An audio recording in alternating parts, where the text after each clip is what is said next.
Hey dudes, welcome to Splat from the Past, the only 80s themed horror and sci-fi show where things can get totally radical. Now today, I will be welcoming back my good friend Caryn Richman, the best Gidget there ever was. I'm having her back on the show today to finally have our conversational podcast that I've been wanting to have ever since we talked in December of 2018, and we're finally going to make it happen now. And I'm so excited. Caryn is one of my favorite persons in the world, an absolute delightful sweetheart, and there's no one else like her, and I can't wait. It's going to be spectacular and tubular, man.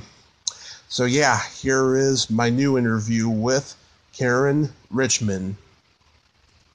Hello. Hey, Caryn. Hi, finally, Tommy. Yeah, welcome back. Thank you. Can you hear me okay? Oh yeah, I can hear you just fine. Okay, good. Let's do this. Yes. Oh, how was your holiday season? My holiday season was good. Give or take some family crisis. I can't pretend that everything's perfect. Of course. I'm an elderly mom, so a lot of challenges in that arena as far as their health. So certainly emotionally it was a little bit of a roller coaster, but it's certainly a joyful time of year. I love it. How were your holidays? It was very low key, and it was great because my mom's retired now, and I didn't get to spend last Christmas with her because she was up in the Bay Area while I was down here in Redding, and I was alone. But I got to spend it with her this year. I got my physical at Thanksgiving time and got my blood work results back the week before, and I found out I have to change my lifestyle because I'm on the verge of getting pre-diabetes. So I've been on a diet since January 1st. And last week I lost 4 pounds. I probably lost more because my pants and my shirts are starting to fall off me now. Wow, but that's a lot of weight. I thought you can't really lose that much real weight. I thought they really, I don't know, there was some statistic about you can really only lose about 1 or 2 real pounds a week. So if that's the fact, if you lost 4 pounds, that's amazing. Yeah, well, I just, cut out sugar and soda and just, greasy foods and all that stuff. I'm really surprised at how good I'm doing right now because they say as you get older, you have trouble losing diet faster like you did when you were younger. And I had a diet when I was 23, which I lost 130 pounds in 9 months. Oh my gosh. Yeah. What was that? What do you mean? Was it a medically supervised diet? Yes, I had a nutritionist. She put me on a 1,900 calorie a day diet, and I ate lots of greens, drank lots of water, and did lots of walking. And it helped me really, really fast, because I was much younger then, and so I could lose it faster. And I take that back. I lost 100 pounds in 9 months, and then the extra 30 I just kept off just by continuing on, and then I gained weight back working in a bar not too long after that. But I always maintained my weight though below 300 because I went to the gym every day for 3 years after that. Wow. Well, congratulations now on your new quest, and sending you all the support I can because I know how difficult it is. So definitely good luck with that. Oh, thank you so much. Yeah, but you don't have to worry about it though. You've always had excuse my French as a male in this era of MeToo, but you've always had a great body. Thank you, but I appreciate that. Certainly back in the day when I was running around in a bikini, I did everything I could, and luckily I was a bit younger. But believe me, now, middle age or getting older is definitely not for the faint of heart. So, everything changes. Metabolism, everything. It's just a whole different world out there. I look at my own physical form and think, what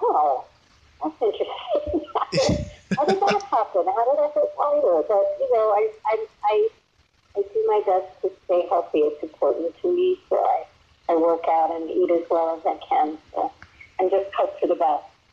Mm-hmm. There you go. Do you have any New Year's resolutions? Do I have any New Year's resolutions? To stress less, to make more time for fun, and just generally try to be of good cheer, because it's definitely a bit of a challenging time for people. Don't you think? There's some weird stuff going on in our world, isn't there? A lot of weird shit, yes. Everyone needs to be more kind to each other, I think. Yeah, that's a major understatement. I feel like we are in, I don't know, the twilight zone a bit here. I don't know. Actually, I don't know how many of your listeners who even know what the twilight zone is. But anyway, yeah, it's a strange time and requires all of us to sort of come from our hearts a bit more. I agree. It's an angry time, and people are so turning against each other at every turn, and I find it really disheartening and depressing. It's sad. We're in a very, very weird place, but I'm hoping for a better 2020. It's going to be an interesting year, don't you think? Yeah, I hope it is. Yes, without getting into any political discussions, I do too. So there you go. Moving on. So wait, you live in Northern California? Yes, in Redding. Redding? Where is Redding? Forgive my ignorance. Is that above San Francisco? It's 3 hours away from San Francisco, 2 hours away from Sacramento, and 7 hours from LA. It's like right there in the northern part, on the way to Bernie. Do you like it? It must be beautiful up there. I cannot stand it. There's nothing going on here. People here are very strange. A lot of people here don't even have teeth. They're so strange. It's a really strange area, and there's always thunder here. When it rains, there's always snow. Occasionally, we had snow at Thanksgiving time, which was beautiful, and we'll probably have it again this month or next. I like that. I like the snow part because, growing up in the Bay Area, we never had snow except for hail, Other than that, yeah, I'm not a big fan of living up here, but we had to come up here after my accident, and, we couldn't get a place to live no more. We were just, living out of my mom's car for a while.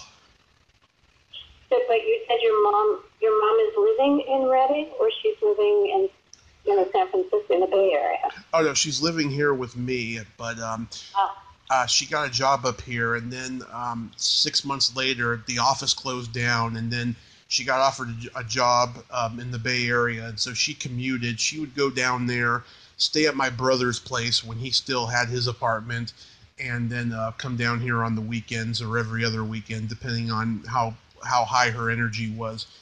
And I was pretty much alone for a year and a half, just in my room doing my podcast.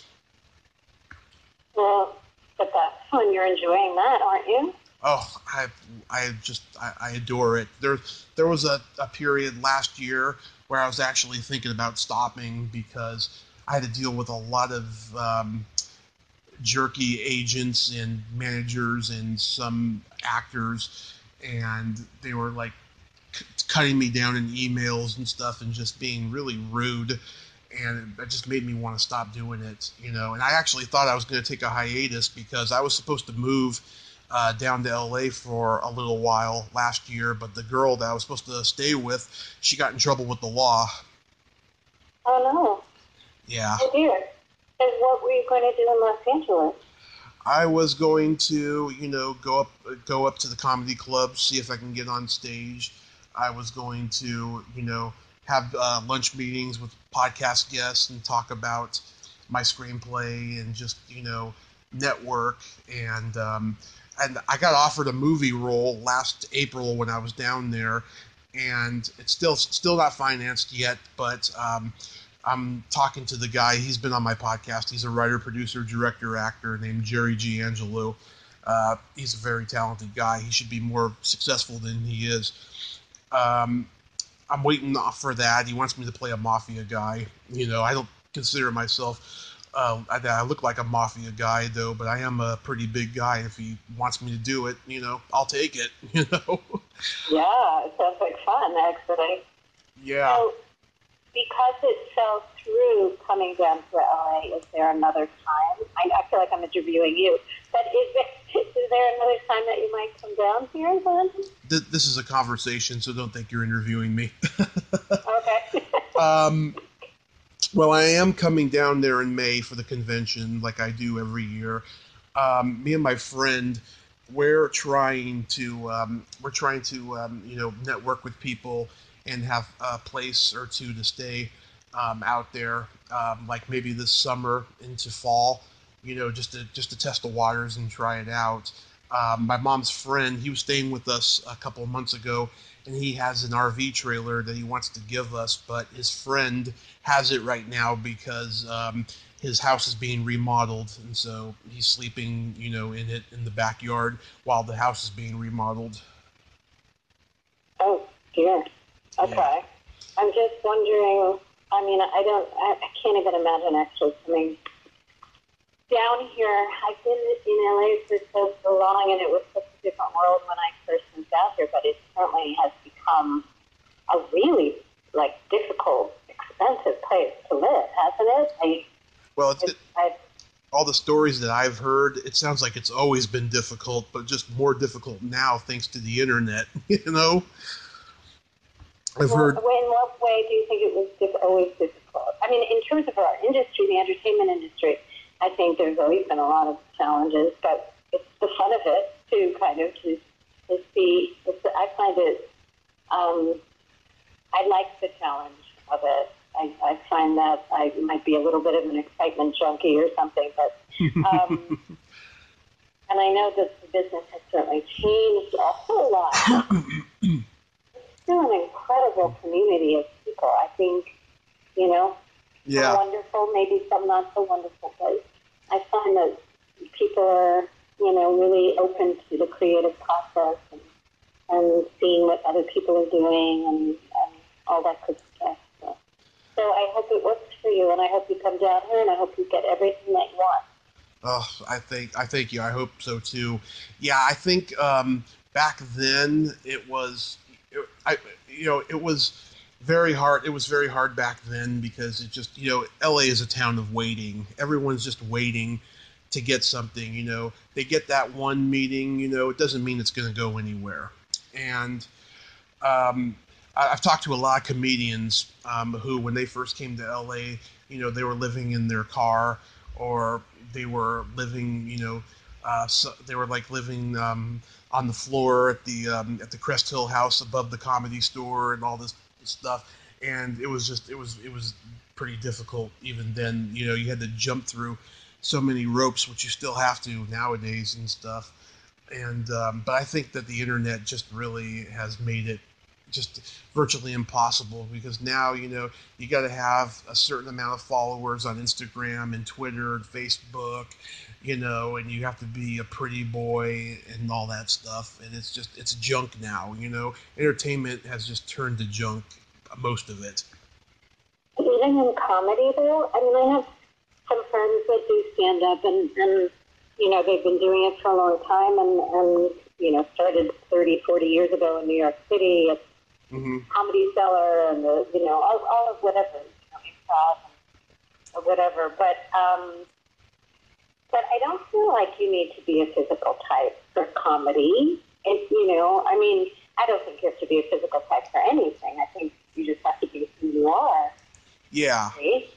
But comedy is definitely one of the things that would terrify the crap out of me. I don't somehow understand how people stand up and have to be funny on cue. You know what I mean? Yeah. That's hard. I find that really difficult. But it's something that you can do with ease. Are you comfortable with comedy? I'm very comfortable with it. Yes, especially when I'm playing to a really good crowd. When it's a bad crowd, I get kind of tensed up. And I'm trying to pull the most insulting thing I can come up as possible to get them back, and it can be really hard at times, especially nowadays when you're playing to a really politically correct and woke crowd, as they call it, the woke culture. God, I'm going on so many soapboxes about that culture. It's ruining comedy, I think. What is that? I don't have any idea. Woke. What does that mean? I don't know what the exact term is, but what it is basically is that the woke comedians and the woke audiences, what they're doing basically is calling you out because you said something that's controversial, and if you're trying to make a point of it, you need to rephrase it. Otherwise, you said it wrong and you offended everybody. That's what the woke culture is now, and it's just, I think it's just ruining comedy. It's just everyone has like a soft shell now when it comes to humor. Oh, I don't know. I mean, again, I wouldn't know that, but I guess that makes it difficult because then you have to censor yourself a bit, right? Yeah, and if you watch a lot of the comedy specials on Netflix, you will hear some hilarious jokes where only like maybe 2-3 people in the audience are laughing and everyone else is just silent. And if this was 20 or 30 years ago, everybody would be laughing.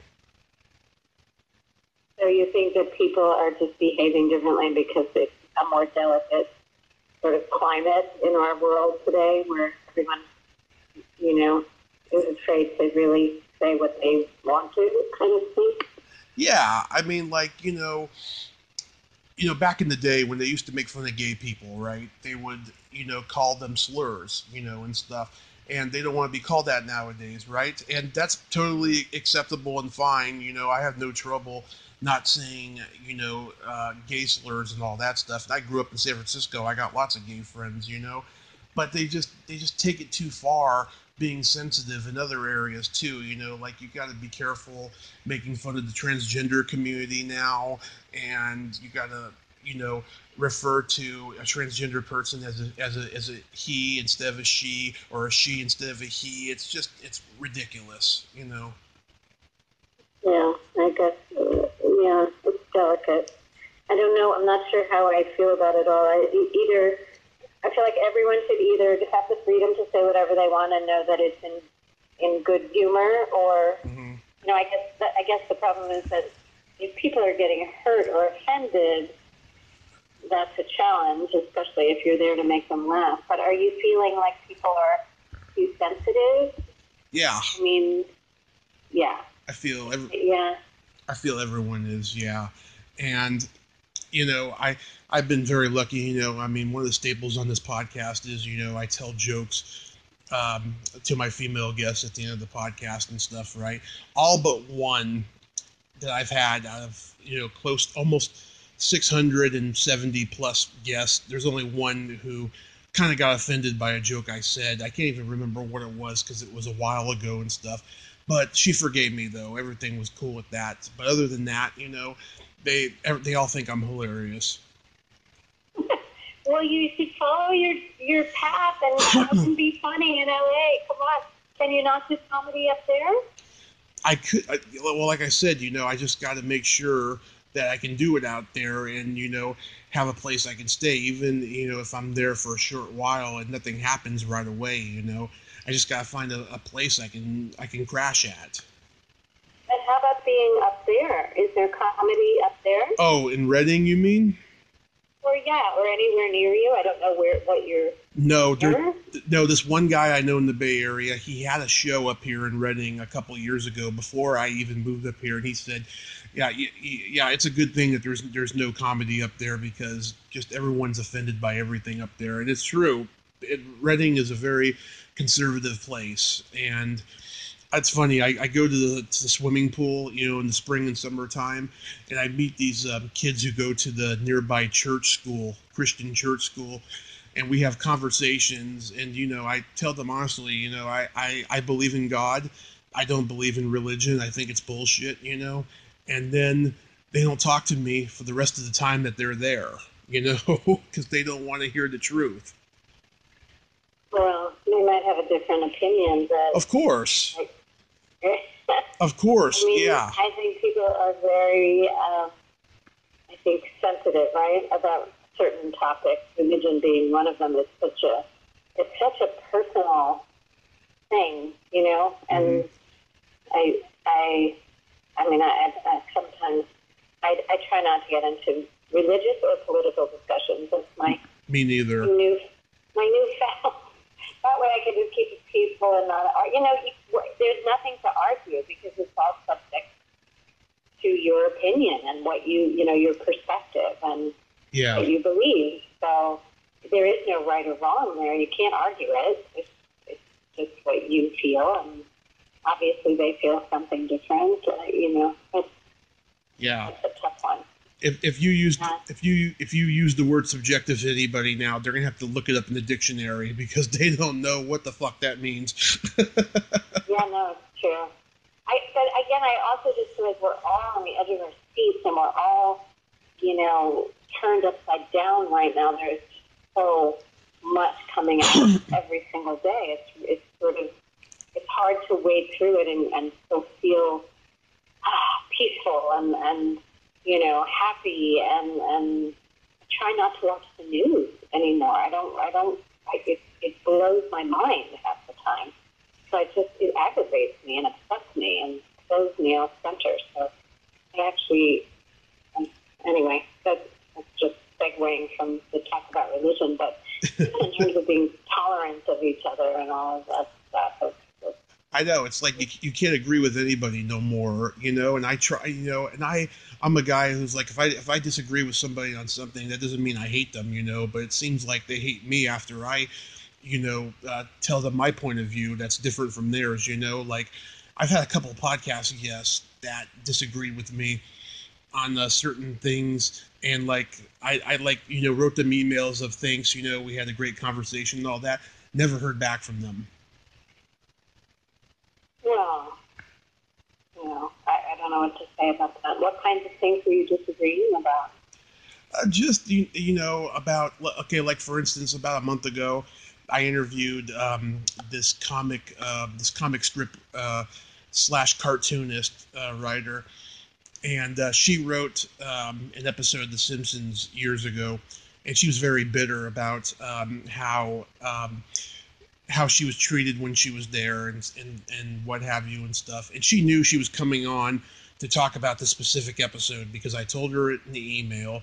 It was the anniversary of it because it was a Christmas episode and what have you. And she told me, she wasn't a fan of the series at all. She actually hates the show and the humor. And she also hates Family Guy. And I told her, I love both of those shows so much. I know. I love them. Oh my God. Okay. So I told her I love The Simpsons, I love Family Guy, and then she got really weird on me for the next 5-6 minutes that we were talking, and just I couldn't get her back to being bubbly again.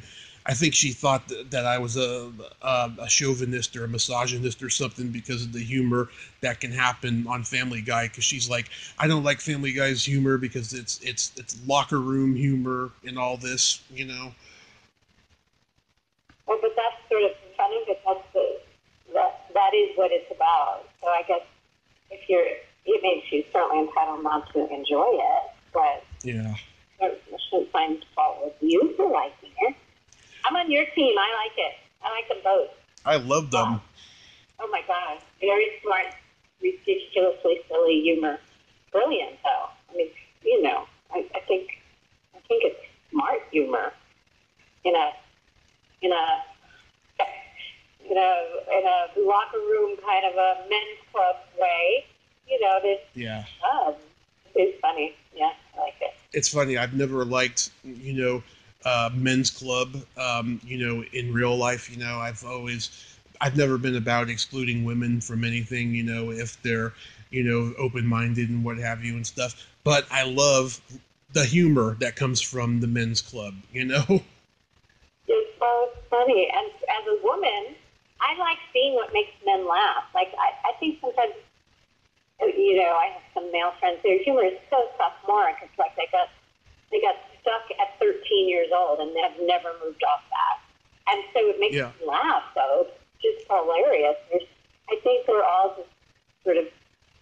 young children inside anyway, but sometimes for men, just really makes me laugh. It made me laugh. And I don't know about women in terms of, we don't have exactly that same kind of locker room, talk. Although we have our own stuff, certainly women can get down and dirty and talk about the opposite sex in great detail. So, we all do. Oh yeah, I grew up, hanging out with tomboys, and we have great conversations. They come on the podcast here sometimes, and we just laugh and talk dirty the whole time, and there's nothing harmful about it, there are, women out there who like that, but then there's, these women who stand on soapboxes about feminism. They think they're speaking for the moral majority, but they're not, Well, I know this is controversial, but I've had a lot of conversations with people about sort of the MeToo movement because, right.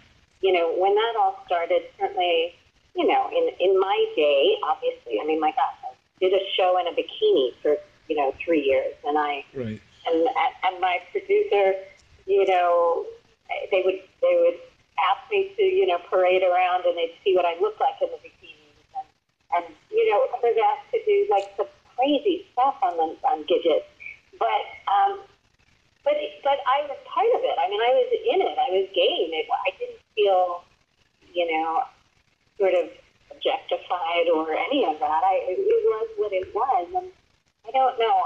I am very pro-women. I am woman, hear me roar. But I think this whole Me Too movement might have been taken a bit too far in certain situations. I agree. And I think that women, at least in my day, and I'm talking like I'm 900 years old, but part of the game was sort of flirting and socializing and, I don't mean anything, taking advantage of anybody, but I think it was sort of part of the game where, you played it a little bit. And as a woman, I certainly did. Again, I'm not talking about sex, and I'm not talking about disrespecting myself, but certainly, if there was somebody that I wanted to get to know and potentially, be on their show, or they could do something to help me, I would certainly pay a little extra attention and try to connect with them. Again, not in a disrespectful way, but just right. So I don't know, because women use their talents and what they have, and again, I don't mean in a way where they're prostituting themselves emotionally or physically. Right. But I just definitely think it was way more part of the game back when I started. I guess that's my point. And so you sort of played it a little bit here and there, just to, Right. I don't know. I'm sort of putting my foot in my mouth. I'm going to shut up because I don't want women to think, oh my God, who is this person? What is she saying? No. I'm saying, to sum it up, and then I'll shut up, that I think we all, men and women, have always really flirted with each other. Right. And that's just sort of a male-female thing, and it certainly was very prevalent in the entertainment business. But then again, I was never in a position where I was asked to do anything that felt uncomfortable or disrespectful, and I was, I was sort of the queen of cute. So yes, you were. Queen of sexy. So, I have other friends that might have had way more of that kind of attention. That it wasn't really something that I got so much. I was just sort of girl next door, and that was the roles I played, So I don't know, but I certainly have a lot of sexy mama friends who, most of them, and I'm sure they had a very, very different experience than I did in Hollywood. So, yeah. But anyway, okay, that was a long, drawn-out spiel. I have to be careful what I say. I feel like, I don't know. I am very pro-women, and, believe that we need to be honored as women, but it doesn't mean that we can't all play in the sandbox together, Exactly. I agree. I'm pro-woman also, and I also think that the Me Too movement went too far too. Especially, I supported it until comedians started getting in trouble. Louis C.K. or that guy Aziz, I'm not very familiar with Aziz's comedy, but when I heard about that scenario, I was just like, oh God, give me a break. Just they started jumping on the bandwagon. Well, I don't know enough about it, but were they? What was the situation there? They were accused of physically violating women, or was it just sort of in their comedy? Because they're two very different things, right? Mm-hmm. Well, in the case of Aziz, he went out with this girl. They I guess wound up back at her place, and she gave him a blowjob, and that was that. And then the next day, she regretted it, and so she jumped on the Me Too bandwagon. Oh. I think she said he was aggressive or something. I think it really begs the question: what do you think is going to happen if you're alone in somebody's homeroom with them? Mm-hmm. I mean, I want to say to my gender, come on, then we can't put ourselves in that position. They can't do that, And, right. And that sounds. I don't know enough about it, by the way. Again, I didn't even know the situation existed. Yeah. I'm sorry to say, but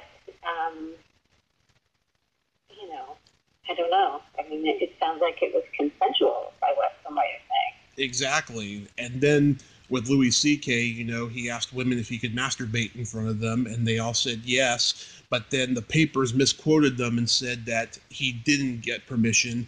But then they issued statements later saying that he did. And then people were like, okay, then why are you complaining? Which is like people have to sign an agreement or something. How do you know? Yeah. It's word against theirs. Either which way. Oh my God, that's like way more information than anybody needs to know, I guess, Exactly. Well, I guess the reason why they came forward too was because Harvey Weinstein was reported to doing that as well. So I guess they thought, okay, let's just do the same thing, but except Harvey Weinstein, he stood in a door. I mean, he was literally predatory to these women. Yeah, again, I know so little about all of it. I just, you read certain things or you hear certain things, but certainly Harvey Weinstein, from what I gather, really was quite horrible when it came to women. But, yeah, but I wasn't there. I don't know enough about what really went on there, and I'm sure the truth lies somewhere, somewhere within all of that to wade through it.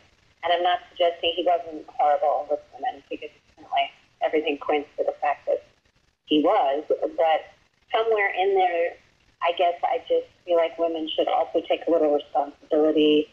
Don't put yourself in that sort of position. There's no reason to. There's no reason for an actress to be in Harvey Weinstein's room or house or, professionally. Exactly. So I guess we just have to be more aware and more careful or something, right? I think we need to spend less time worrying about women in Hollywood and spend more time worrying about the children who are actors, because there's a lot of pedophiles out there. Oh, that's true. I have a lot of friends that were, child actors. Mm-hmm. And I often wonder, what was that like? I mean, not in terms of pedophiles. I am not suggesting that, but just there is a whole, group of young child actors that it was a very difficult life for them. I mean, pedophiles now are going off into a whole other direction than that. Right. I can't really speak to that, but being a child actor, that is a whole other thing. in terms of being taken advantage of emotionally, and that's a rough business. Yeah. That was crazy. I have an acting school, an after-school program, acting program. So Right. I do some private coaching. So I have a few professional kids as clients. And, I watch what they go through, and it breaks my heart because as an adult, the rejection is so challenging. But as a kid, it's very hard to, understand why didn't I get that part, and it doesn't matter how many times you say, it has nothing to do with who you are. It's what they needed to fill that particular role. And even if you're amazing, it doesn't, sadly, translate to getting a part necessarily. Mm-hmm. It's really hard emotionally on kids. And when parents talk to me about their kids becoming actors, I don't know, it freaks me out sometimes for them. I think you have to be really tough, right? Yeah, I'm glad. It's funny. When I was a kid, I told my parents I wanted to act and all that stuff. I'm glad they didn't put me in movies that young. Looking back, I mean, I've interviewed a lot of former child actors, and they all had pretty good childhoods. The ones I've interviewed, but from everything I've heard, from Corey Feldman, Corey Haim, God, so many different ones. Alison Arngrim, so many different ones had just messed up childhoods.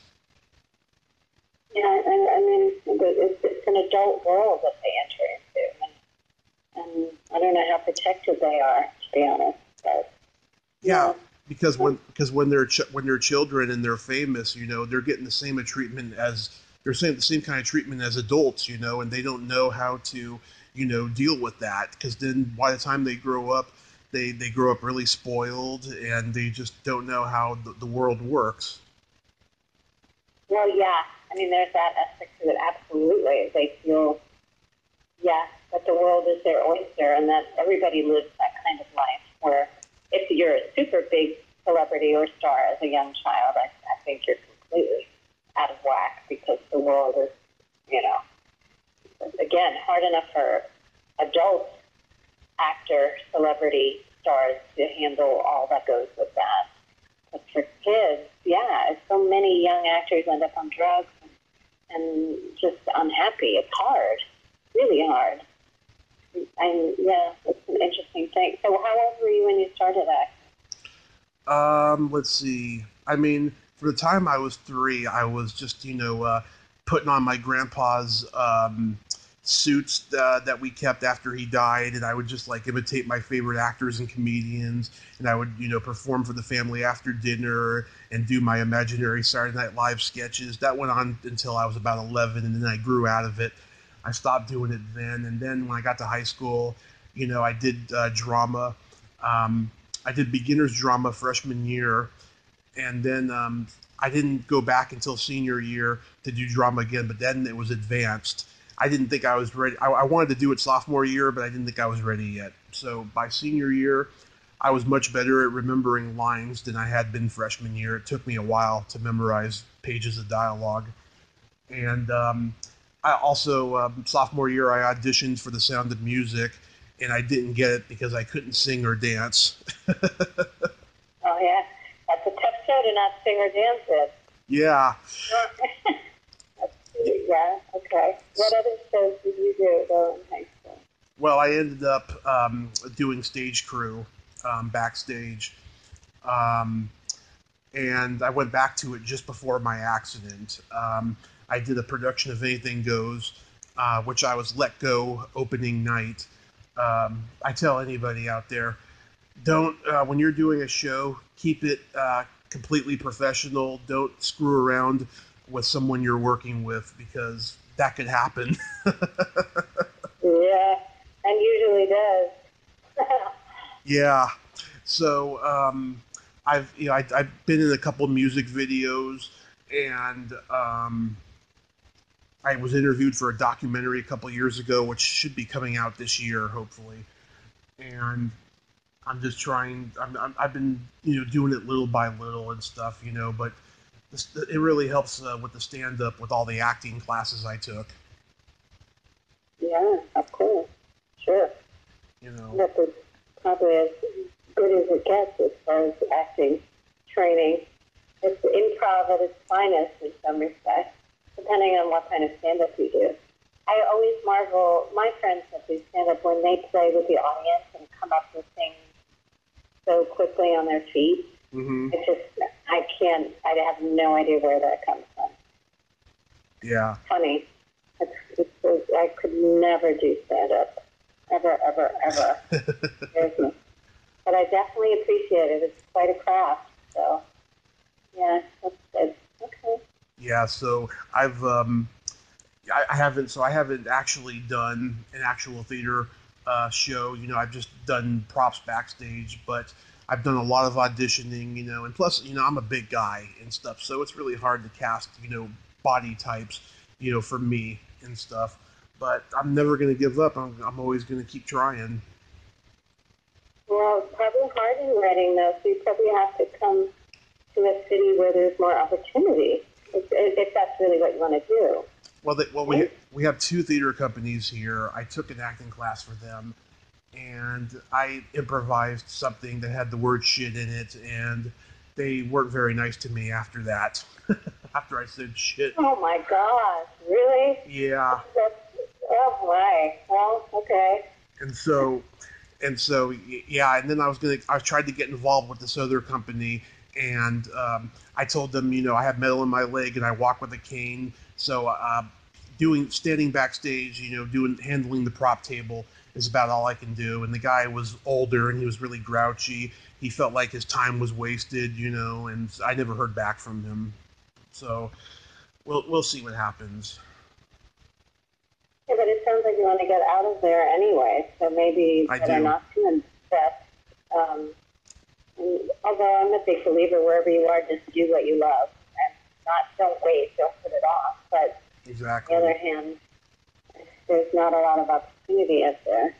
And I will say there's so much opportunity in Los Angeles. I know. I mean, I got like a list of, I've met so many people that I've interviewed that teach acting, and I want to go take their classes. I want to go take improv classes. I just want to do all this, cool stuff, that I wanted to do. I just never had the confidence to do it. And my friend talked to me last night. One of my best friends, who's back in the Bay Area, he says, if my stepdad will let you stay here for $300 a month if you come back. You can be a working actor over here. And I'm like, I just don't want to go back to the Bay Area. It's crowded over there now.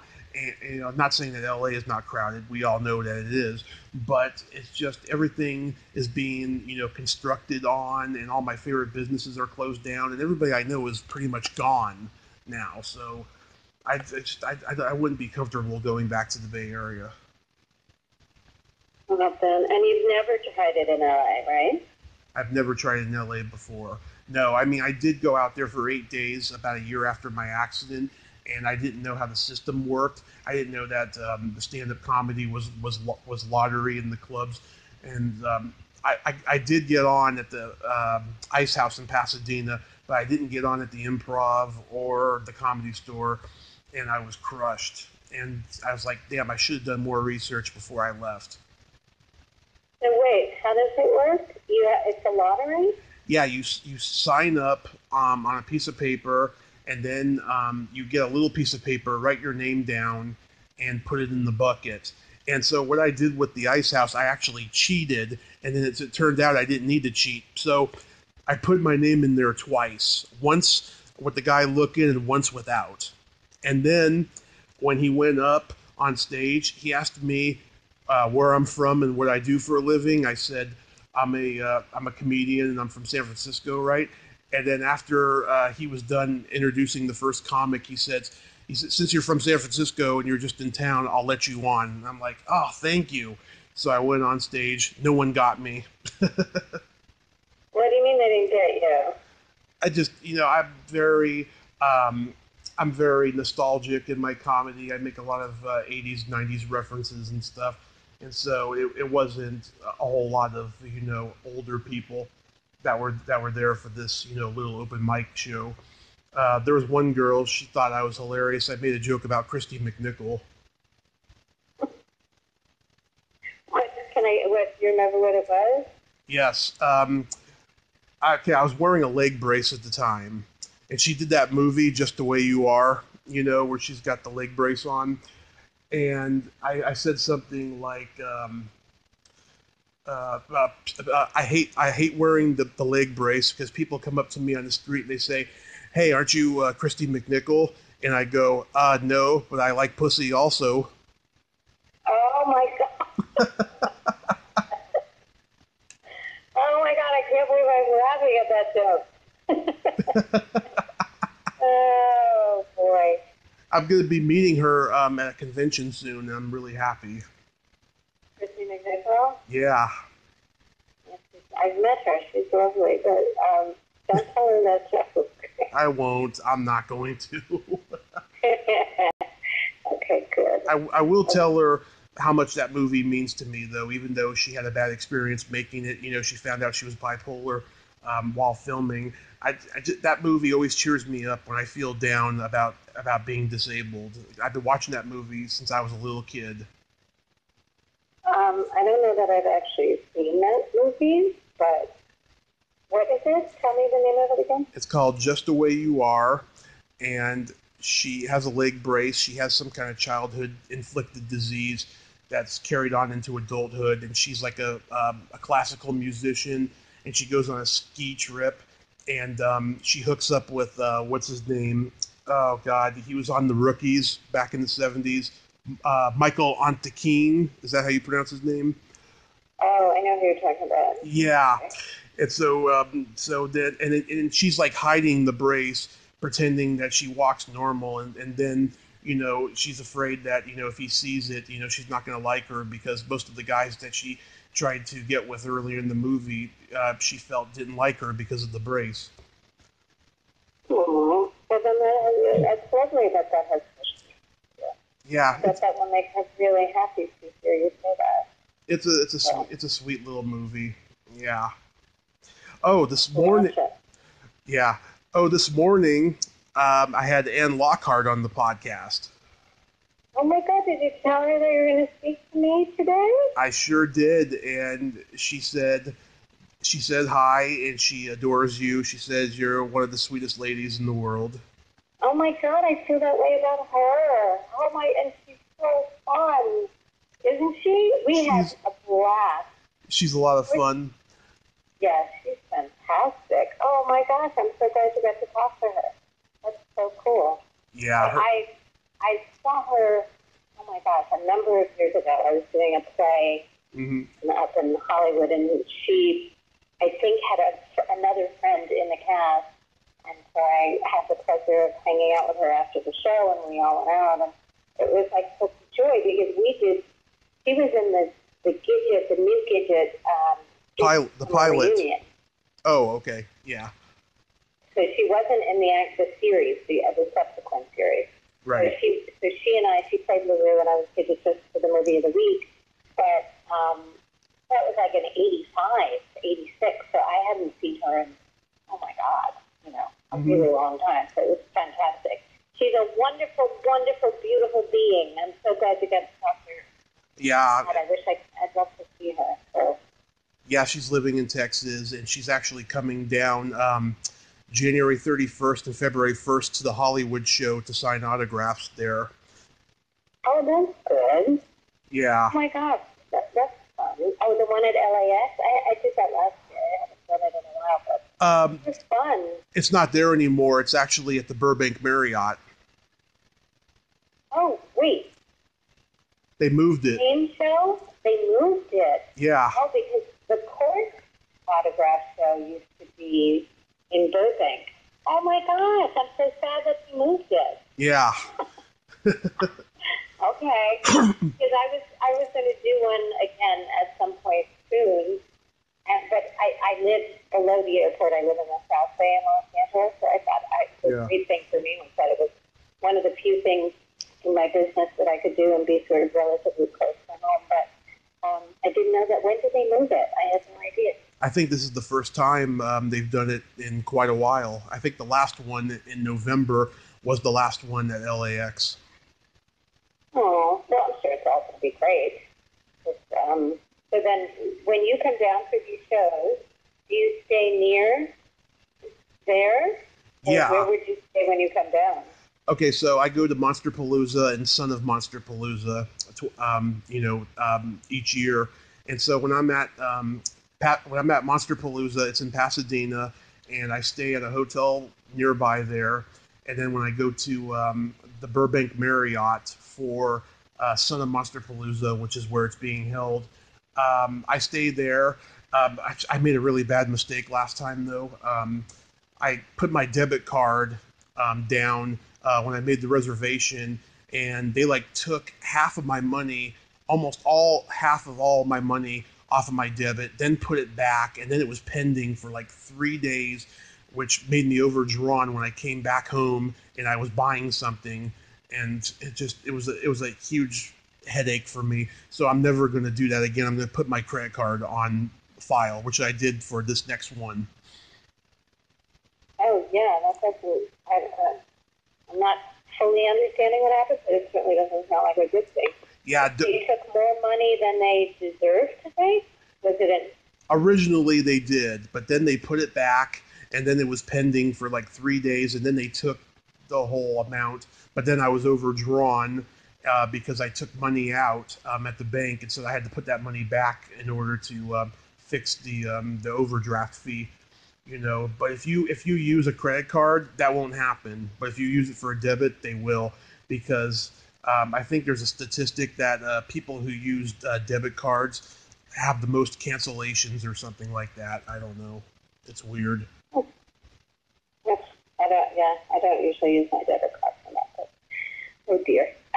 That's good. All right. Well, don't do that again. So wait. So the Hollywood show is when? It's January 31st and February 1st.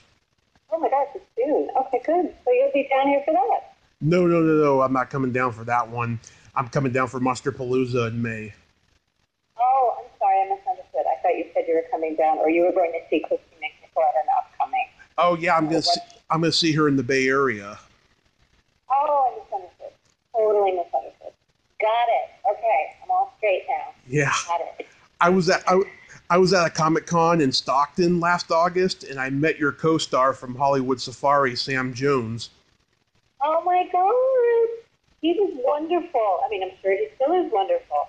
He's a big, tall thing, and I was so short that we had some trouble in those shots. I had to stand on a lot of apple boxes, so it would even us out in different scenes. He's a great guy. Yeah. Great guy. He had his wife with him, but he flirted with my mom a little bit, but she didn't mind, it seemed. The actors are very adept at being very charming. He's very charming. He is. Yeah. He's great. I haven't seen him in a million years either. It's funny how if you live in this community long enough, you really don't. I mean, sometimes I marvel because I don't realize, oh, yes, I know that person. Oh, I know that person. Oh, yeah, I work for that person. It's sort of like eventually your paths cross with a lot of different people. That's quite a lovely aspect of being an actor in Los Angeles. I think I like that. Yeah, we had some fun on Hollywood Safari. I don't even. How did you even know that show existed? Nobody saw that show. We had so much fun. I saw it on some channel, during its brief run. I remember it. You too? God. Because we had an amazing time, and that was a TV show that at the time it was airing on Animal Planet, and that was in the very beginning of Animal Planet. It was in the early 90s, and they were doing sort of 1-hour dramas, which was what we were doing before they decided to go into those more informational animal shows. But I got to work with every animal known to mankind. I played a veterinarian, if you remember, and Sam played, my husband. He was a ranger. But whatever scenes we were filming, there were like monkeys on my shoulder, or chimpanzee on the vacuum cleaner as I'm vacuuming, and birds and snakes and big cats, and in our yard we had camels and llamas. It was like an animal lover's dream, and I'm obsessed with animals and do a lot of animal rescue. So that was like literally one of my favorite experiences ever. Mm-hmm. A very special time. I loved it. Speaking of short-lived series, did you do a guest starring role on the Rousters? Oh my God, I did. I think I did 2 episodes on the Rousters. 2? Yeah. But I don't know. I never saw it, and it might have been cut out. I think I still put it on my resume. That was like, I was a baby. I was new to LA. That was one of the first things I ever did in Los Angeles. I don't remember what year it was, but yes. And I just remember it was a circus, right? Yeah, it was a show about a circus. What do you know about it? Oh, I saw it on A&E back in the 90s. They were rerunning all the Stephen J. Cannell shows, and I remember watching it and going, oh my God, it's Ernest. Oh my gosh, yes. Wow. Yes, that was a very, very long time ago. Sometimes I marvel at how old I am. I was going to say how long I've been doing this, but I really, it's too small. For a long time. I guess I should thank God for that. But on the other hand, I feel like I'm a teenager, so it's hard to, reconcile what oh, yeah, you've been doing this for 40 years. That's a long time. That's crazy. It's been a great ride, though, I must say. I've had a wonderful, wonderful, wonderful experience doing what I love most, so I feel lucky. Well, it's not over yet, Caryn, and you still got that. No. You still got that inner child in you, which I do too. I think that's why we get along so well. And yes, I appreciate that in you, and I will never grow up fully. I guess that's one of those people. I will never be a full-on adult. I do what I need to make sure that's possible, but my heart is young, so that's good, and yours is too, which is great. So yeah, you're right. Have to stay. I think it's a mindset, right? right. Yeah. All right. So there's this. Oh, go ahead. Is this your joke? I was going to tell you this. There's this silly game that I like to play with guests. I wanted to play with you last time, but we ran out of time. And it's that questionnaire James Lipton does on Inside the Actors Studio. Well, this is the complete opposite of that. This is like silly slumber party questions. And how this works is I ask you the question, you answer it, and then you ask me the question and I answer it. Okay, let's go. Okay. Caryn, are you ticklish? Yes. Tommy, are you ticklish? I'm very ticklish. I'm baby ticklish, actually. Okay, good. We're both ticklish. I like it. Yeah. What is your favorite part of the body? Oh, wow. Depends what we're doing.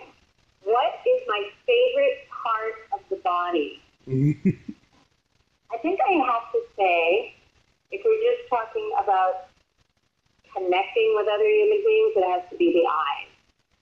Yeah. If we're talking about sort of, having sex, that is like a whole other thing. So I'm not going to go there. I'm going to say the eyes. Okay. Eyes. What's your favorite part of the body? Well, this can either be connecting or sexual or anything. I have always loved the belly button. Really? Yes, I am obsessed with them. Wow. Okay. That's like one of my least favorite parts, but okay. So then you must notice, some people have really cute belly buttons, some have really new belly buttons. Like, do you have criteria for what the right perfect belly button is?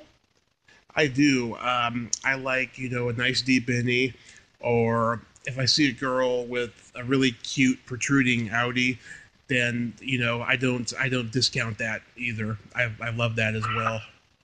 Okay, that's funny. I asked this one guest of mine that question, what her favorite part of the body was. She literally had an orgasm on the air. Oh my! Yeah. That's crazy. Yeah. It was like it got my vote for my favorite moment of the podcast in 2019. Rightfully so. What year was that? 2019? Yeah, last year. Are you going to reveal who it was? She did a couple B movies back in the 80s. Her name is Susie Stokey.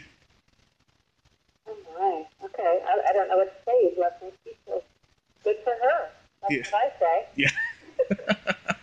All right. Do you ever contemplate your belly button? Never. Do you? Every single day. I don't even know what that means. What does that mean? You look at your belly button and marvel at it? Yeah, just look at it, clean out the lint, just play with it pretty much. Okay. We have a belly button fetish going on here. Okay. Exactly. What color are your toenails painted? There's sort of a, how do I describe it? Sort of a mauvey brown is the best way I can explain it. It's an odd color, but it's kind of a fall color. In the summer, they're always sort of pale, neutral, beige pink. In the winter, there's some sort of fallish, color. Never red. I'm not a fan of red toenails. Mm-hmm. Now, what color are your toenails, Tommy? So I don't paint them in the wintertime, but last time they were. When I was in LA back in September, I painted them purple with sparkles. Really? Yep. Why? I like to paint them elaborate colors when I go to LA. That's funny. Okay. Kind of rock and roll, what you're describing. Exactly. Very Prince. Yeah. I'm a big Prince fan. Yeah. So purple. Okay. And then my favorite question, is there a stinky smell that just makes you gag? Yes. Okay. Well, there's a couple of them. Stinky smells. Certain cheeses. Yep. I could probably just stop there. Let me just think. Trying to think. Sure, there's a lot of things that make me gag. Certain fishy smells, if they're really, really fishy. Sardines. Oh. That kind of. I love fish, but in general, and then there's, the normal stinky smells that are disgusting. We don't have to go into those at the moment. This is self-explanatory. Yeah, I'm going to stick with fish and certain really, really smelly cheeses. How about you? Either farts or feet. Yeah. Okay. Yeah, those are the ones, but of course, that goes without saying. Any stinky part of the body that's just gross and not clean is disgusting. So. Yeah, I'm sure growing up in New York, you were used to the smell of the fish, Well, the fish, and also everybody's armpits. You took the subway because everybody's hot. And everybody's arms are up because they're holding, the straps or the bar so that they don't fall. And you're in everybody's face in New York. But I love New York. I miss New York. I really do. When's the last time you visited there? I go a couple of times a year, sometimes more than others. And a lot of my family back east still in Philly and some in New York. So it's my home. No matter how long I've lived in LA, New York is home. Always. I grew up on Long Island, but when I moved into the city and I started on Broadway and I was sort of a musical theater baby and then moved out to LA because that's what everybody was doing at the time. But I wonder sometimes what would have happened had I stayed in New York. I don't know. But it's a lot of life sometimes has a lot of what if I had, Oh, yeah. You think sometimes about, gosh, if I hadn't done that, then I wouldn't have done this or here, or, one little thing in life changes everything, right? Right. For better or worse, for you, with your accident, sadly, or certain things in my life that have happened, that just sort of flattens me, and then there's these wonderful things that happen. change your life for the better. So every day I think what ifs, but then, once I have wonderful moments like right now and stuff, I just feel so lucky. well, that's a sweet thing to say, and I know you've been the most tenacious interviewer podcaster ever. So I want to applaud you for that, and I thank you for wanting to talk to me again. That's cool. Thank you. Of course, and before you go, I've got the jokes. The joke, I'm ready, but it better be a funny one. Otherwise, I'm never going to talk to you again. I've got 3 really funny ones here. They're all one-liners. Okay, everybody remembers the old nursery rhyme. There was an old woman who lived in a shoe. She had so many kids she didn't know what to do. What did her right leg say to her left leg? Close yourself. I don't know. What? Nothing. They never met. I was on the right track, though. I was thinking in terms of her closing her legs. Okay, good. I like that. Yeah. Okay, that's cute. Very good. You know the difference between a Rubik's Cube and a man's dick? A Rubik's Cube and a man's dick. Mm-hmm. Something about figuring it out, or... The more you play with it, the harder it gets.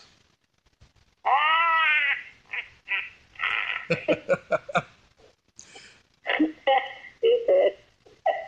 That's funny. Okay, good. And then right? This one, oh God, this is a favorite of mine. I've told it to some of the women in my family; they love it. You know the difference between a golf ball and a G-spot? No. It takes 20 minutes to find a golf ball. I think I actually have heard that one before. Sorry. That's okay. Not the best audience, but I think I have heard that before. But it takes longer to find. It takes 20. Wait, what's the setup of the joke? What's the difference between golf ball and the G-spot? What's the difference between a golf ball and a G-spot? It takes a man 20 minutes to find the golf ball.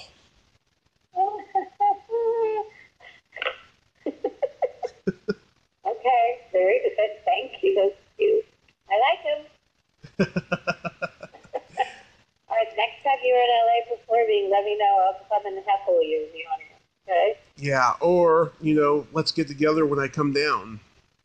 All right, well, let me know when you're here, and in the meantime, I want you to go follow your dreams and get yourself down here for your own sake so that you can do more of what you love to do, okay? I will. I promise you I will. All right. And thank you for the conversation. And I'm so hoping you can hear me because I'm on my mobile phone, and my headset evidently might have a short in it. Yeah. You were able to hear me, right?